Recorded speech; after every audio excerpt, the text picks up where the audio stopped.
This is April Schulthies. Native America suffered the genocide. It was not war. There was no need for settlers to come here, since the land was already settled by indigenous peoples and inhabited for some time. This was not colonization, it was invasion. Invasion by Rome. This is April Schulthies, using the computer to generate this message. Genocide is very real today. At Wounded Knee, southwestern South Dakota, in 1890, hundreds of Lakota Sioux were massacred. Their crime? Praying. Yes, the Lakota were praying for wrongs to be righted, and justice was never done. All the way into the 20th century, justice was not done. Finally, the American Indian movement took their plea for justice into more direct action. In 1973, Wounded Knee had a 71-day standoff between Native Americans and the U.S. government. The Native Americans wanted their concerns addressed, including restoration of ancient tribal customs. They asked for control of reservation lands and mineral rights,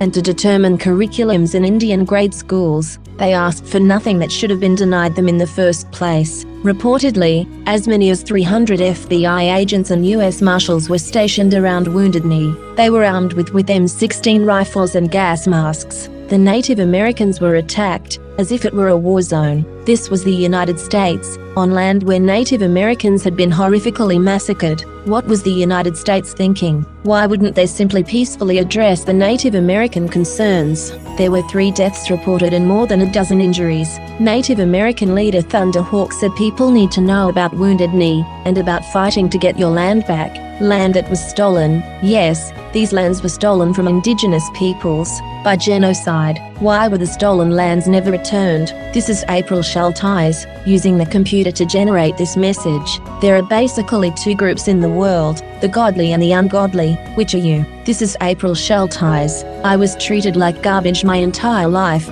and then they tried to throw me away. I am a victim of genocide. This is Rome, and Rome poisoned and killed my dogs, killed 2 of my brothers, killed my niece, and came after me, too. They are after me still. Once Rome decides to put you down, they want you dead. Rome is still here. Rome is responsible for the genocide of Jews, Africans, Muslims, Russians, Irish, Celts, Japanese, Chinese, Aborigines, Vietnamese, Koreans, Hmong, Hawaiians, Eskimos, Native Americans, and more. Mexicans are dying on the border every day. We are still dealing with Herod today, Herod in Rome. The scriptures say, "The Lord recompense thy work, and a full reward be given thee of the Lord God of Israel, under whose wings thou art come to trust."